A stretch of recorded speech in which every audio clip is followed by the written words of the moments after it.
Here's the Dirty Harry playfield. It's been dry for a couple days and everything's kind of settled down, so we can go ahead and prep it, paint it as we need to, and clear it again. There's a couple things I want to try to improve on. The shooter lane a little bit, maybe. It's a little bit dicey. I don't want to overdo it, so I'll see how it sands. Seems pretty well cured. Check it. I think that's okay. All right, so we got the shooter lane, switch cutouts, saucer holes.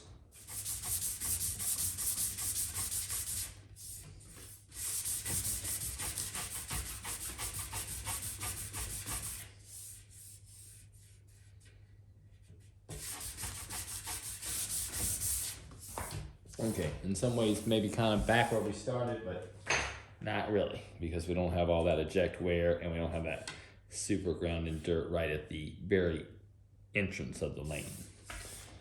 All right, next thing I'm gonna do is fix this hole. This one's definitely the worst. Let me see if I can zoom in on that. That's pretty good. So this one's pretty good now. It's fibers, the wood, all that's kind of glued together, but we got a little bit of wear coming out of the hole. We don't want that. Okay, now I've got just some cosmetic filler. Nothing was blown out, so I didn't have any need to wipe like really heavy duty filler or fiberglass and all that stuff. The only real issue with these holes is there's a real slight chip in this one, but it's not structural. It's just kind of going into the clear coat and a little bit into the art. So the real issue with these holes is all the same. They're splintered, and I cleared them and they're a lot less fuzzy and they're good and solid, but they have pits all around them. And if I airbrush it with those pits in it, it's not gonna look good. So I'm gonna smooth these up so I have a nice smooth surface to airbrush, and we'll mask them off and we'll paint the wood tones. The magnet hole, there is a little bit of a divot around there. I put some filler on there just because it's cracked. I don't anticipate much will remain behind there, but I put that on there just to fill that crack. It's kind of like a vertical crack and it's pretty deep. So I did that. I think that, I don't know how well I can show it on here, but I'll try. I think that it's like right here.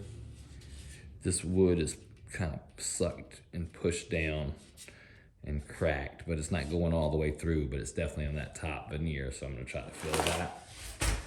And I think in a minute we'll be ready to sand these holes nice and smooth, and then we'll sand the whole surface.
Probably do the wood first. I'm probably just gonna hit a real light little something on the shooter lane, just a little bit, and then of course the saucer holes. quite possibly just everything, probably everything.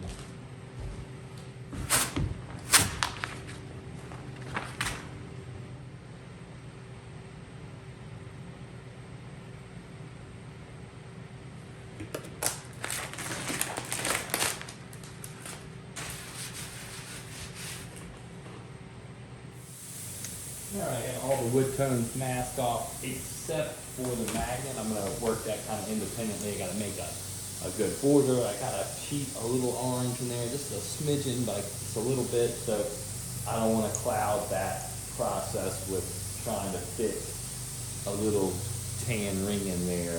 I'd rather just deal with it all at once. So this isn't going to take a whole lot.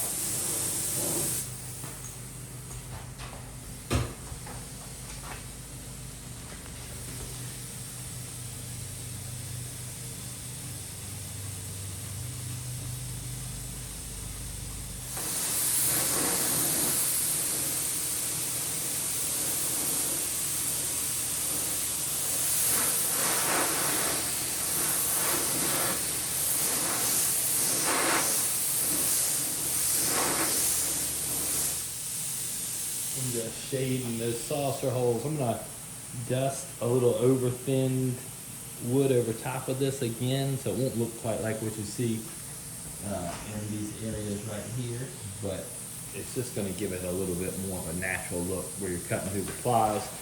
And then after this is all done, I'll sand the actual inner parts of the holes to expose the ply. So I'm really just trying to fake the first and the second ply a little bit, just so it looks a little bit more three-dimensional, not just tan.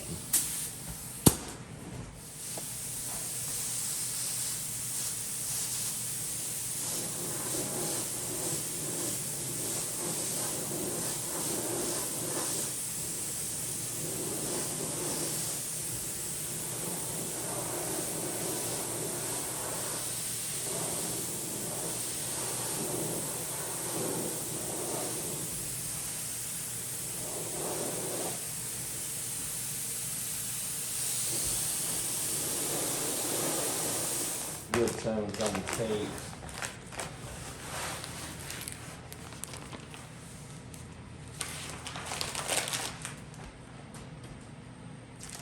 Shear lane looks real nice. Still maintains its natural grain, but you know, now of course I have that darker shade in there to just kind of help bridge the gap. The switch cut out, that was really, there was only one that was bad, but painted them all, but this one looks a lot better. Saucer hole right here. Now you might have noticed before it had a really thin black line around the outside of it right here. No point in keeping that there. It's kind of like if I try to mask it off and cut it out, it's gonna look sloppier. Now if it was part of the art or if it was the middle of the play field or somewhere important, I would definitely keep it, but just leave this open as long as it's got its proper border in the art portions where it did. This stuff's gonna need a little shaping up. Take a razor blade and just kind of fine tune it so it doesn't look choppy. Choppy. And this one looks kind of cool. I mean, it's not perfect, but you know, it at least gives that feel that you know you've cut down into the ply there. So, and I'll clean that up. Magnet hole looks a lot better. Still have, like I said, I gotta fill this in, black this in out, and then there's gonna be a little bit outside of that, and I'm probably gonna wind up having to paint this area right here because of this insert wear.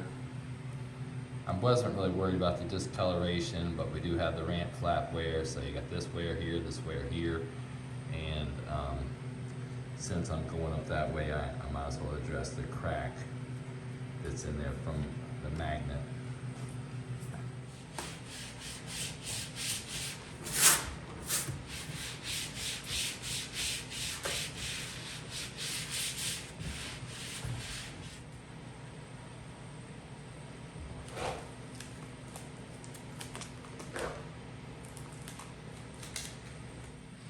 Okay, I've got a decent match, not a perfect match, and I got it kind of mask off in a way that should let me just kind of blend this out, because I don't know how well you can see it on here, but it's kind of purple in one spot and gray in another and almost light blue in another. This particular color has faded in a very strange way.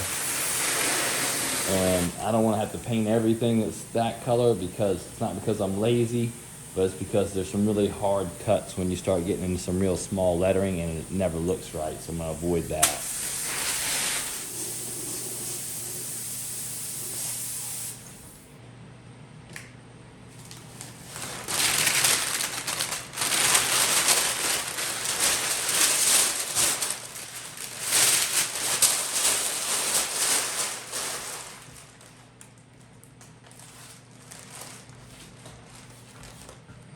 Okay, I have that kind of lavenderish color, bluish gray, I don't know what the hell to call it, but I got that unmasked, and now I'm going to do this yellow, and then I'll feel this over good. So then I think we're going to be ready to clear it, probably for the final time. I don't know if I'll need to do any more. Gotta look, I gotta figure it out. I don't know.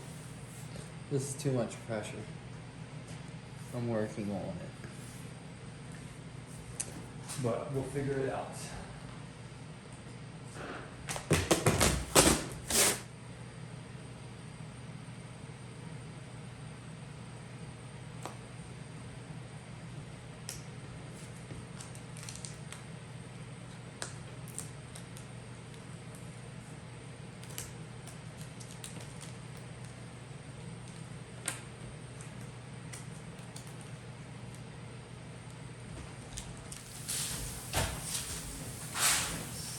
Do.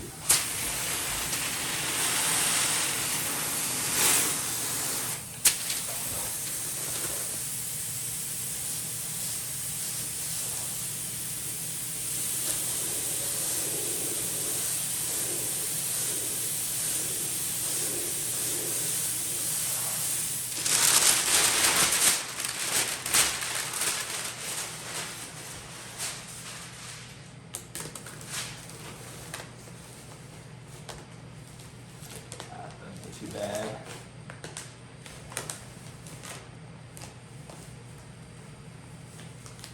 Sand the holes clean. Go ahead and do that now.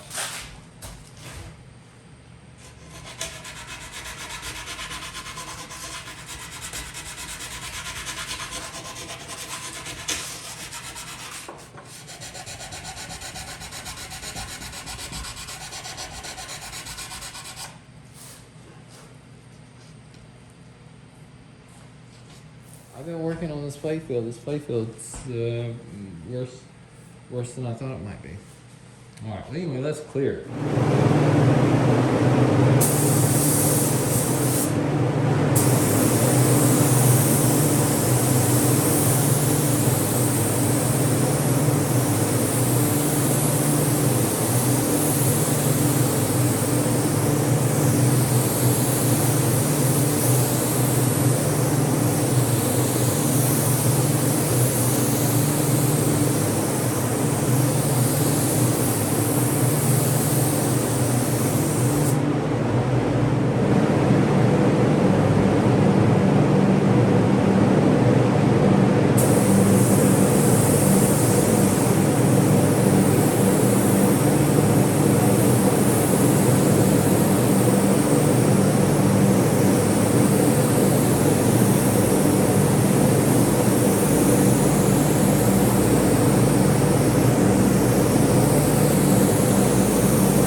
There it is, cleared for the second time. It looks really good. I mean, I always go into these projects thinking, oh, that's not that bad. That'll just take a little bit of time. and then it never fails that it's a lot more involved than I anticipated. And you would think after 20 some years of doing this, I would learn, but I don't know. I guess I'm in denial when I start these. I always think it's not gonna be that bad. But the Sugarling, that looks a lot better. I walnut candied that darker color, and then I did the normal wood tone candy on the rest of it. There's a little bit of something right there in the right around the switch cutout. What that is an overlap between those two colors, but I have to have that right now to disguise the dirt, so it looks really good and will look great assembled if you're going from here up, particularly because that'll be covered by the apron. It's not that I'm being half-assed and I say, oh, this will be covered, that'll be covered.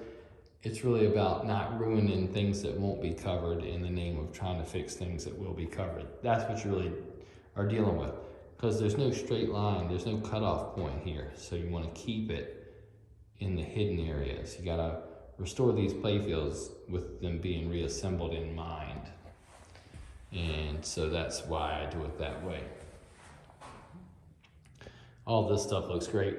I can't believe how well the lavender type grayish blue, whatever it is, I mixed up matches. I cannot believe that. I mean, even I'm surprised. I mean, hell, my yellow doesn't match as good as that. And this was like a color I was looking at, I was like, how am I gonna match that? But sometimes it just works out. And then other times you really try hard and you can only do so well. So, for that reason, you just gotta take the small victories. But this thing, it really looks good. Magnet repair looks good. It's nice and flat now. I had to fix that. I was gonna try to avoid it, but I could tell the ball was gonna probably sit in there if I didn't. So I repaired that and it looks good. There's two-tone inside that saucer hole, the elongated one. Not bad. There's an effort there. You can see the walnut color and you can see the lighter color. Would like it to be a little bit better, but I wouldn't revisit. If everything else looks perfect and that's the only thing, then I'm okay with that, because that will be hidden. But if I have some other things to deal with, I might look back into that and see if I can tighten it up a little bit more. This saucer hole was the one that was really blown out. That looks good. You can still see the wood plies there, and I could probably even sand them a little bit more even after I polish it. But it'll have a scoop coming up through there. You won't see that back side of it, but the actual layers, you can see them there. Same thing with the larger one. You can see the layers there. So this looks really good. We'll let it set overnight. And I know these videos in particular are hard to follow because they're hard to make. I mean, I'm having to mix 100 colors. I'm having to sand this and mask that and candy this and clean my gun. And at the end of the day, I'm like, damn, I got 8 hours of footage and I got to try to turn it into, no more than 20 minutes. And so, I'm doing the best I can with it, but this is very time consuming, tedious work. This stuff in particular, like airbrushing the cabinet or painting this playfield. And it might not make for the most entertaining video, but if you watch it, it should be pretty informative and hopefully show the transformation really well. So I will just, try to capture that stuff the best I can and then do a little bit better job on the rebuilds and stuff. That's a lot easier to capture and document and explain than this is. But it looks good. I mean, it's way better off than it was. And don't forget this, it does have the drop target hole.